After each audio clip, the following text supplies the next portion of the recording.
Alright, in this video we're checking out the Tomoquads Baby EVO2 frame kit. And it comes like this. Get the bottom plate with the motor guards and TPU and this nice canopy.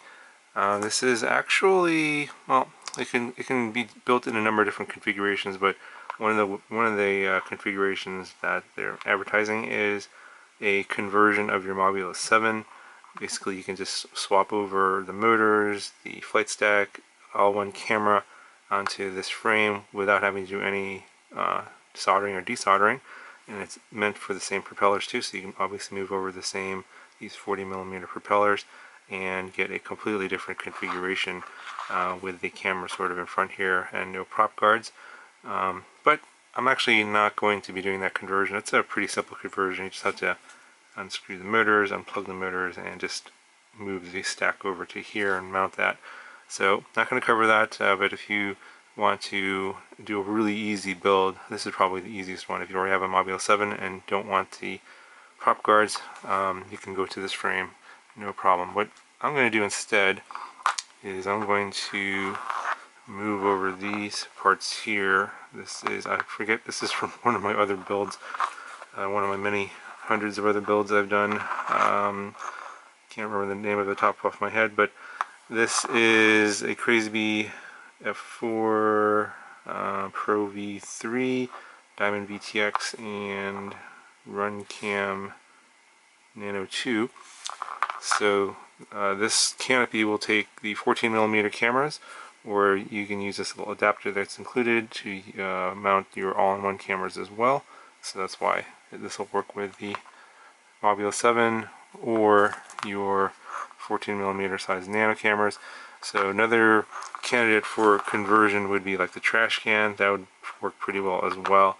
And if you want to reduce your Larva X down to size, I think these are like pretty much all the same Larva X parts. You could do that as well, but then you'll be going down to a smaller 40mm propeller instead of a 2.5mm propeller. So kind of a downgrade in that case. Frame here, you can take whip style flight controllers or 16x16mm stack. It's a 2mm bottom plate, 85mm motor to motor. These two battery holders are included, and they just twist lock in. Basically just stick it in like so and then twist it, and then you can stick your batteries in here. So if you're doing the Mobula 7 conversion, you use this one here for two 1S batteries, I believe. And then if you want to use this one here, it'll fit either the 2S 300mAh LiPo from GMB or the 3S 300mAh LiPo from GMB. Those will both fit into this battery holder, so you can do that, or you can print some alternative battery holders as well. The kit does include some standoffs and screws and such, and you're going to need these screws that are included. I think these are 1.6 screws. They're a bit longer because you're going to need that for the 2mm bottom plate plus the TPU parts here if you're going to be doing some sort of a conversion. For example, these screws on here are going to be too short. The motors I'm going to be using, I forget where these are from as well. It's a Happy Model motor, 1102, 10,000 kV. I think these are from Sailfly X or something like that. I'm not 100% sure, but this is what I'll be using. And then 40mm HQ propellers. And it should be a pretty simple build, really. Just got to mount the stack. It's already connected up already, as you can see, but if you want to do your own build, get something like a all-in-one flight controller like the Crazy Bee. Obviously there's ones for be it FPV and other vendors, and then you need some sort of video transmitter. So I'm using the Diamond VTX here. You can choose whatever video transmitter you want, and then you gotta connect up your camera. These parts go really well together, so you know, I'll list these down in the description. If you want to go with these parts, it's basically all plug and play. I just have to solder on the camera here. If you want to use like the Runcam Nano 2, yeah, camera just plugs in there. This plugs into there, and then you solder on your wires like that, and you just color match what I have here on this board. That's it. I'm just using the built-in FreeSky receiver. Not much else to say. Just going to go ahead and mount it up, and then you'll see the finished product here in a second. Okay, so here it is all put together. Pretty easy build actually. It took me about, I don't know, about 15 minutes to put all the parts in here. Basically, didn't have to solder or anything. I just screwed all the parts in and then plugged in the motors. So, pretty simple build. I'm going to upgrade the flight controller to Betaflight 4.1 and run it and fly it on the default PIDs like I've been doing on my recent videos. So we'll see how that flies. I haven't flown it yet, so I don't know. Yeah, but here's what it looks like. Pretty simple. Put the Crazy Bee flight controller there at the bottom. Mount that, and then use the standoffs to mount the Diamond VTX. And everything else is just plug and play. And screw in the camera, screw in the pod. I did switch the antenna here. I'm using a different antenna here for my Diamond VTX. And then use the included screws that came with the frame kit, because you'll need that to mount the motors, put on the props, and that's it. Got your battery holder on the bottom. I can probably run either 2S or 3S, so I'll probably have some demo flights for both. And let's see how much this thing weighs.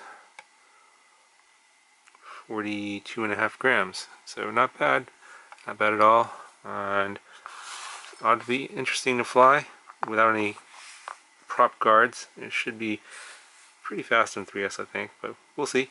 So let's go and take it for a fly. Alright, so I'm flying Betaflight 4.1, default PIDs, no tuning, 2S 450.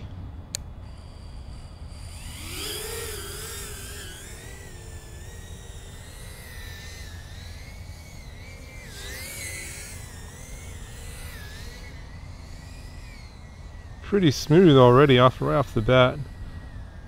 Don't hear any oscillations.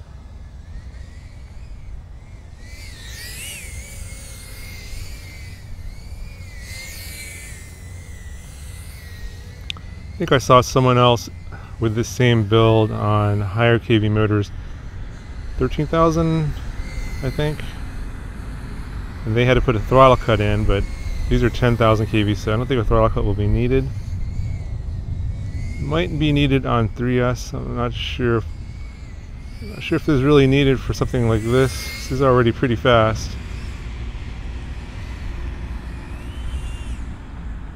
Yeah, it's got plenty of power. Woo! It doesn't have power to throw itself though.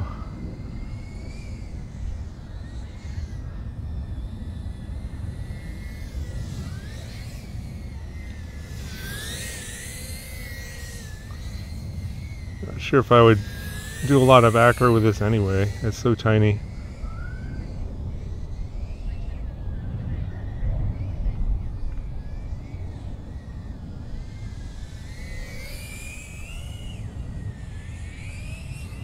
Super smooth though.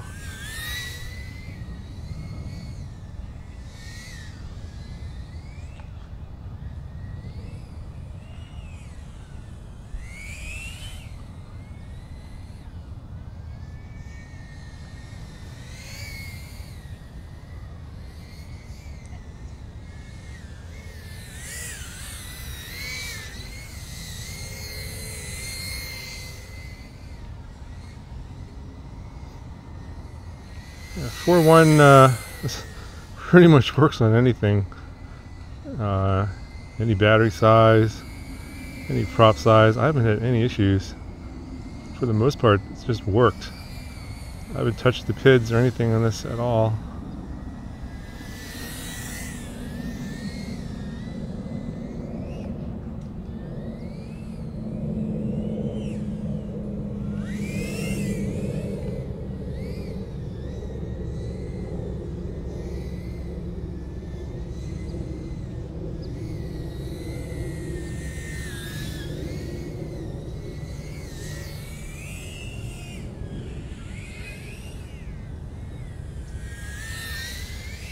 Yeah, I'm getting to the end of the battery here. About 3 minutes of flight so far.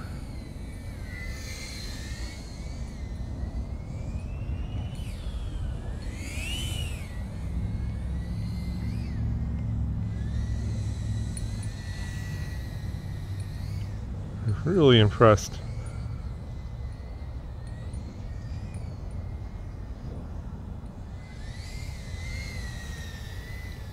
Another thing on 4.1, I don't get these telemetry loss, telemetry recovery warnings as often.